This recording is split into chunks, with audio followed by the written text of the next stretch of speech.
Welcome to the Betting Above the Rim podcast, episode number 14. This is Coach Young. Happy holidays to you and yours from myself, my producer Matt George, and the SportsGrid family. In today's podcast, something a little bit different. With the holiday season, we're going to take a look at about 20 or so teams that are all in the playoff mix right now in the NBA, and what would be one, let's say, wish they would have this holiday season for this team, their team, moving forward. So let's talk about it real quick. No Spurs, no Blazers, no Jazz, no Pistons, no Wizards, no Bulls, no Hornets. Last podcast, we talked about the Atlanta Hawks, the Memphis Grizzlies, and the Miami Heat. So we're not going to discuss them. So we're going to discuss all these other teams in the NBA, and let's get started. Before we do that real quick, folks, let's go ahead and let's pull up the records in each standing, in each conference, I should say. Let's start off with the East. Right now, the number one seed, if the playoffs were to begin today, were the Boston Celtics, followed by Milwaukee, Philadelphia, Orlando, one of the surprise teams in the NBA, Miami, New York, Cleveland, Indiana, Brooklyn, and then Chicago. So that is the pairings right now in the Eastern Conference, the standings. If we go now to the West, the team that's in first place right now are the Minnesota Timberwolves, right now playing really good basketball at 22-6. Then we have Denver, the defending champions. OKC, surprise team. Sacramento, they're doing it again. Clippers, they've been hot. Dallas, they've been playing pretty well. New Orleans, another surprise team in the Rockets. The Lakers, and then the Golden State Warriors. With Phoenix right now in the 11th slot in the Western Conference. I don't think they're going to end there. So let's get started here and let's work three different tiers. Teams that got work to do. Then we're going to go to our middle of the road teams. And then we'll go to our upper echelon / I would say true title contenders. And let's start off with the team that has won a lot of championships that have underperformed.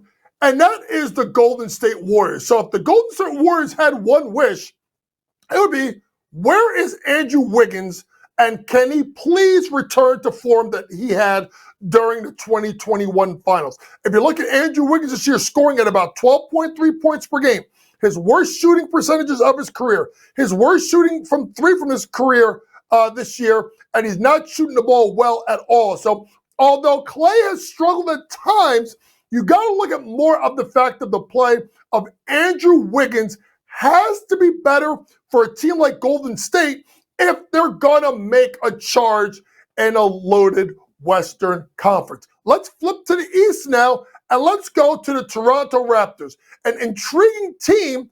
And what is Masai Ujiri going to do? I got a solution. Let's trade Pascal Siakam. If you look at this team in Toronto and the play of Pascal Siakam, you know with his play, he is going to command a lot on the open market in regards to trades. And if you look at Siakam giving you 21.3 points per game, 6.7 rebounds, 5 assists. With OG Anunoby, with Precious Achiuwa, with Scotty Barnes, they got young talent. Maybe it's time for Masai Ujiri to punt and trade Pascal Siakam and get more assets before the trade deadline, and they would have a ton of suitors. Next, let's now go to what I call middle tier teams. Now, I want people to understand this. This does not mean that they are not at near the top of their conference. What I'm trying to say, these are teams that I don't consider to be title contenders right now. Could they move to that spot? Absolutely. Let's start off first with one of the best stories in the NBA, folks, and that's the Oklahoma City Thunder. So what do the Thunder need or want this rest of the half of the year? How about better play and consistent play out of Lou Dort? So if you think about Lou Dort, this is kind of like your junkyard dog. He does a little bit of everything. But when you look at this team and how they're playing, you're getting great play at SGA. You've gotten Chet, who's now the favorite to win the Rookie of the Year. But Lou Dort is sitting there giving you 11 points and 4 rebounds a game. Lou Dort, that has scored better in his career. If you look at his stats over the course of his career, this would be the second lowest, and I'm not counting his rookie year. And if you look at the fact that although he's shooting it his best percentage for his career and the best from three, I think we get a little bit more of a contribution offensively from a Lou Dort on the offensive side of the ball. So look out for Lou Dort. I think Oklahoma City, if they want to make a run, they got to look at Lou as be someone that's going to be a critical piece to that puzzle. Let's move on. Let's stay out west. What's to the Sacramento Kings? The Sacramento Kings, folks, that, at times people were thought it was a fluke last year, but they're playing extremely well. And what do we need out of them? It's not the offensive end of the floor. It's the defense. And when you think about a team like the Sacramento Kings, they could score, and they could score in absolute bunches.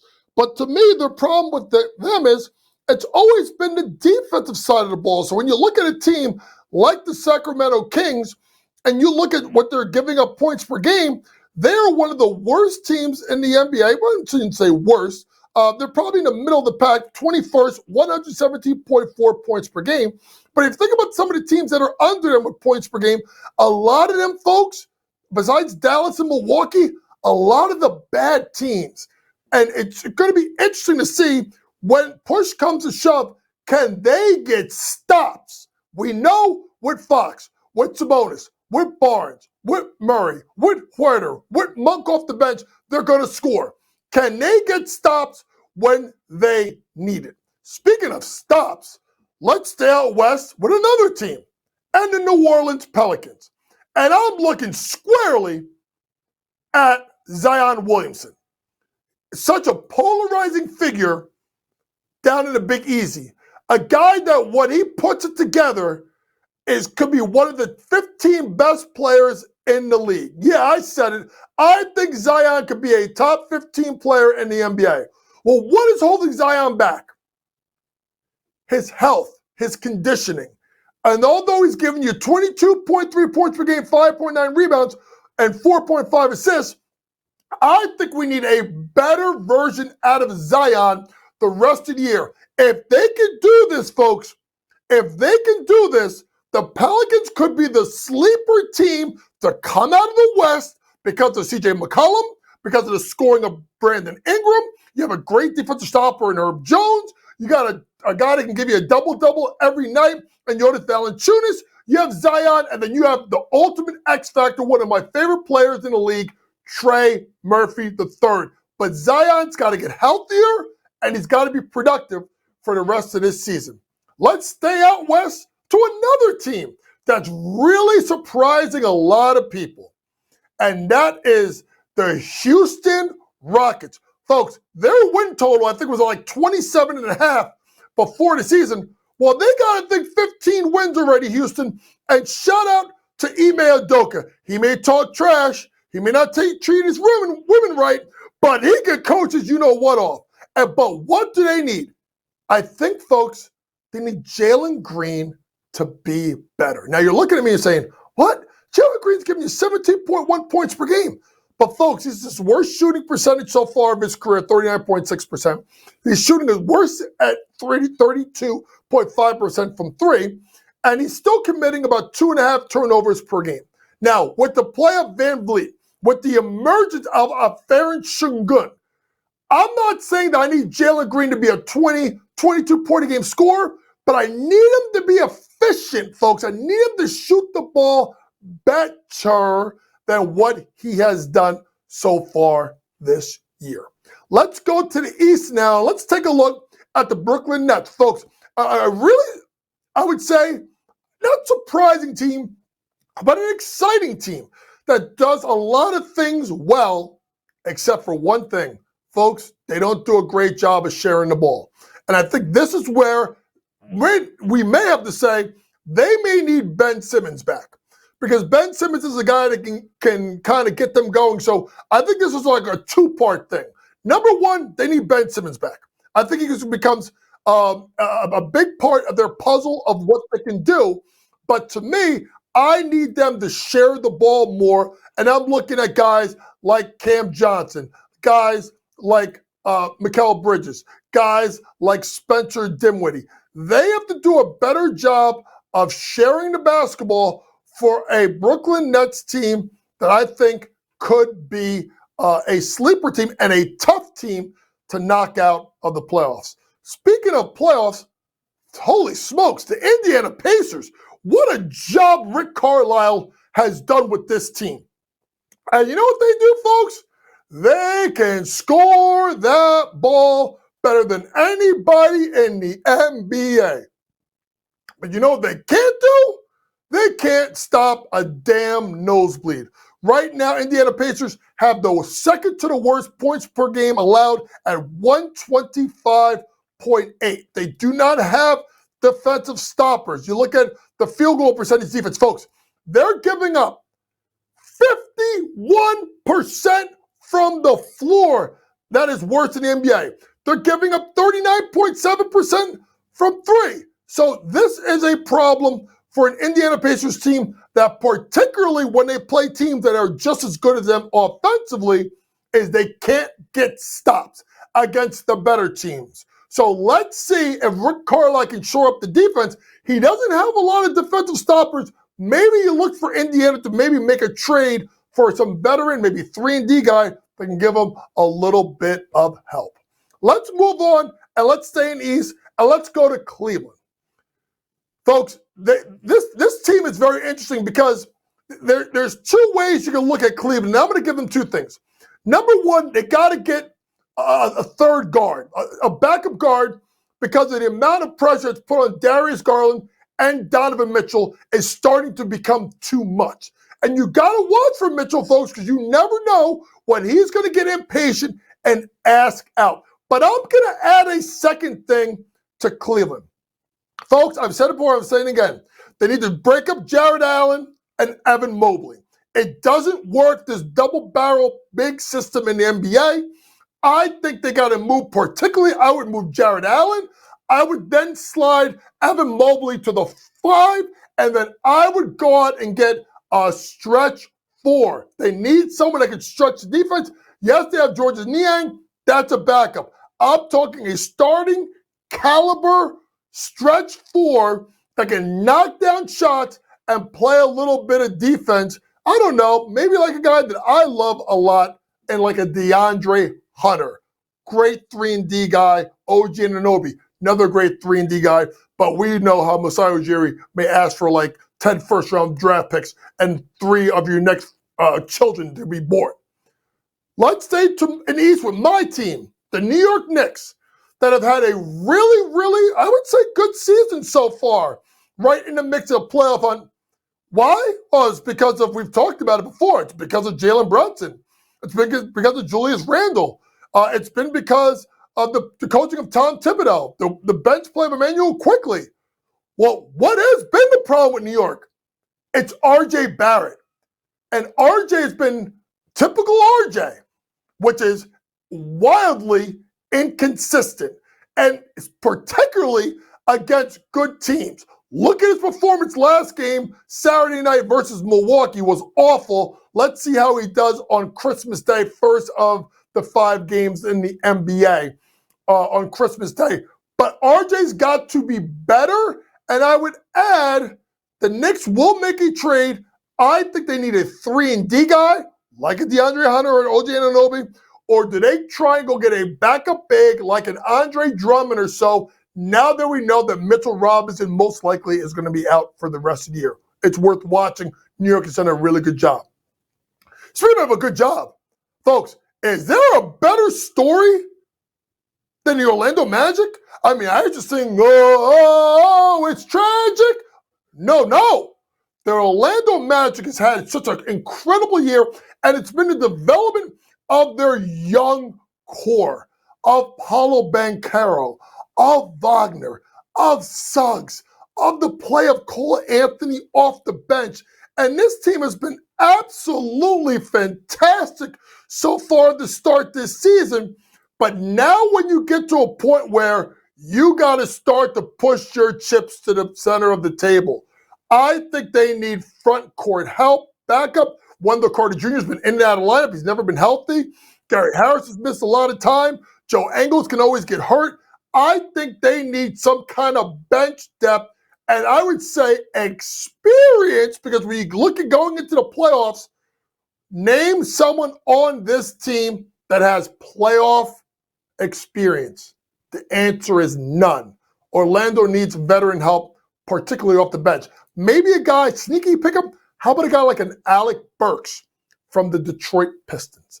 Let's move on. Let's jump to the West now. Let's go to the Dallas Mavericks, who, oh man, Kyrie and Luka. I mean, what can you say about how great these two are, becoming a dynamic duo in the backcourt? And you can also say the play pretty much of Tim Hardaway has been very, very good. But that's where it stopped in regards to offensively, because you got three guys giving you 17.6 or more. Well, here is the problem, folks.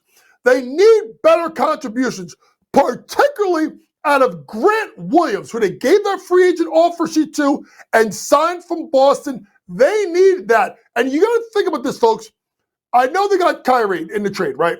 But if you think about Luka and Hardaway, think about some of the role-scoring guys that they have lost. Brunson, Dinwiddie, Christian Wood.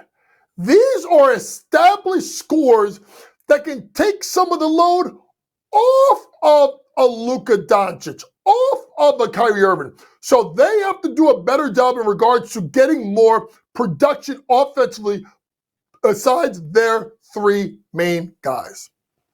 Let's move on to the Kings team. LeBron James and the LA Lakers, who, folks, I don't even know. I mean, I'm scratching my head. I don't know which Laker team it is. Is this the team that went and won the play-in tournament? Or I should say the in-season tournament? Or is it the Laker team that's played every other game besides that? Because the Lakers have been such an enigma. But what they need, folks, is we've talked about LeBron playing such heavy minutes. They need other guys to step up. And I'm looking at three guys that have been acquired within the last 12 months. That's Cam Reddish, who has now been put into the starting lineup for D'Angelo Russell, Rui Hachimura, and Christian Wood. Let me tell you something. I thought that Hachimura was a great pickup for the Lakers. I still do think that's a stretch four. Christian Wood's never going to blow you over with his defense, but he can score. He's better than a 6.8 per game scorer. And let's be honest, Cam Reddish is bounced around the league. This is his last chance. LeBron wanted him on his team. Those three, Reddish, Hachimura, Wood, must be far better offensively and help the scoring load for a Lakers team in which LeBron James at the age of 38 is giving you 25.7, 7.7, 7.3. He continues to defy age. Last team, middle tier, and it's close, folks, because I could easily put them in the top tier, and that's the best team in the Western Conference, folks, and that's the Minnesota Timberwolves. Folks, they have figured it out. They really have. If you look at the way that they have played, particularly Rudy Gobert being the best I've seen Rudy in years, the play of we talked about Anthony Edwards being a top 10 player, and Cat really doing what he's got to do to help this team win. Now, here is my need. It's the bench.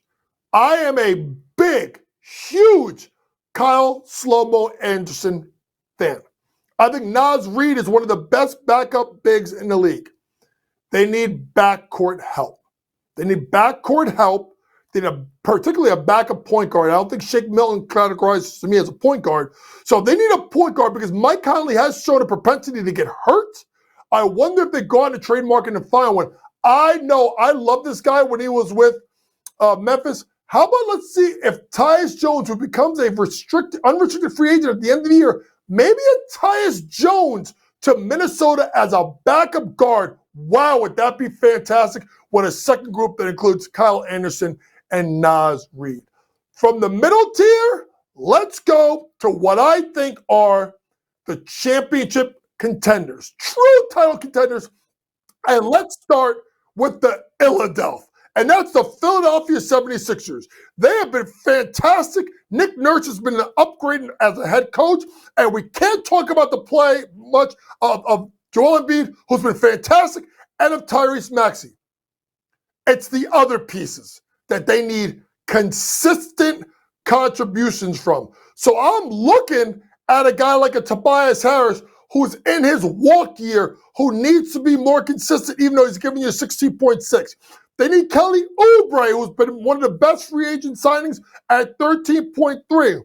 DeAnthony Melton has been good at points. But to me, I'm looking at some role guys that I need them to be consistent and give them more.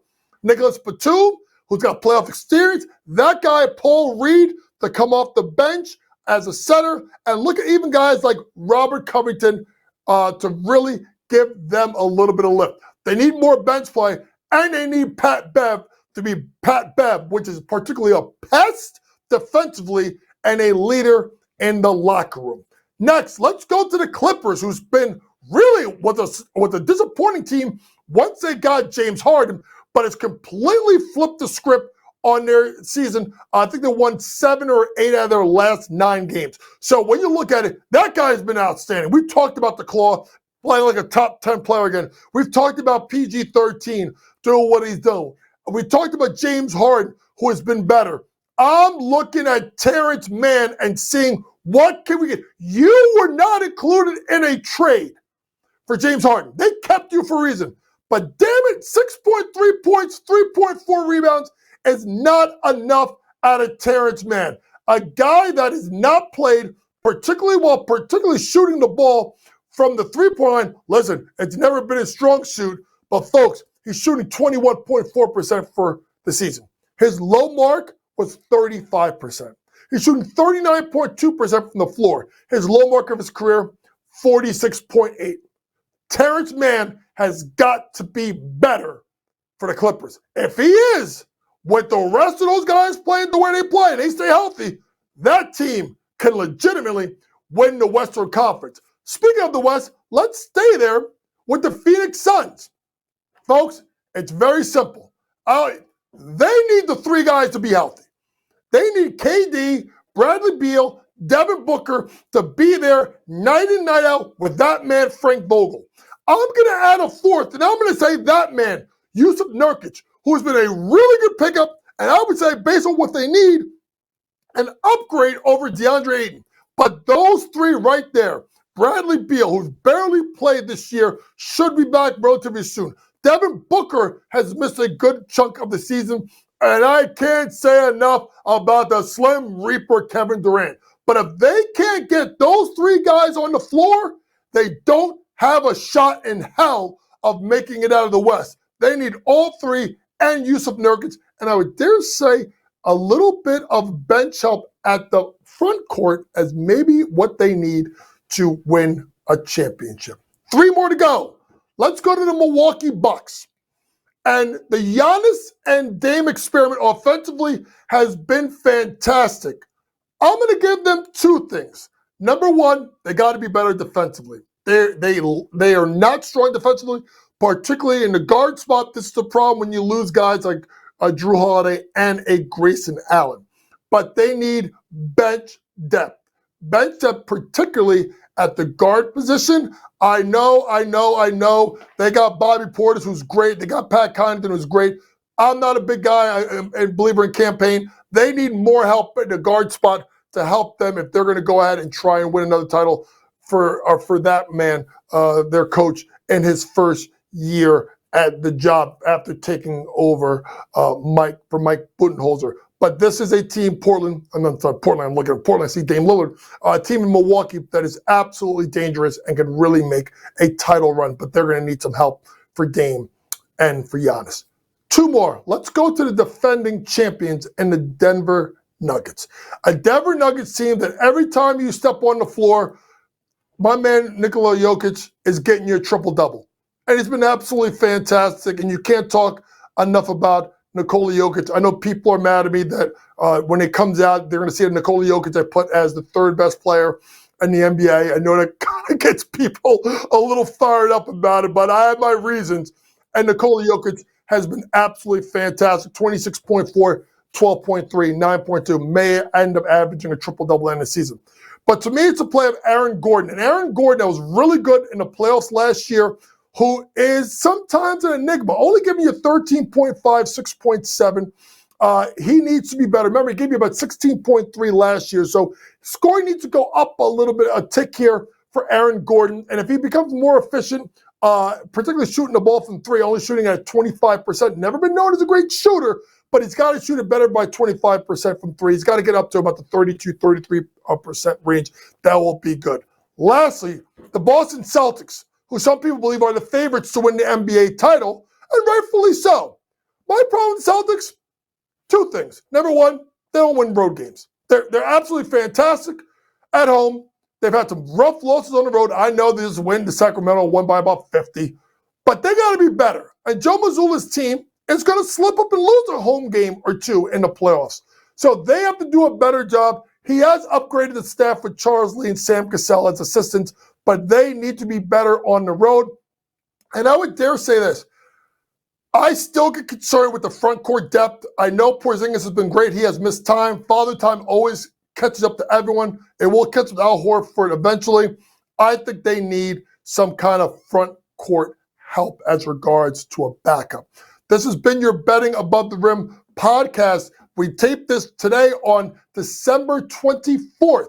For all of your information, odds, picks, predictions, pregame, in-game, post-game, from the best in the business, please go and download that SportsGrid app. Available on iOS and Android. This is what you need to get all of your betting information advice.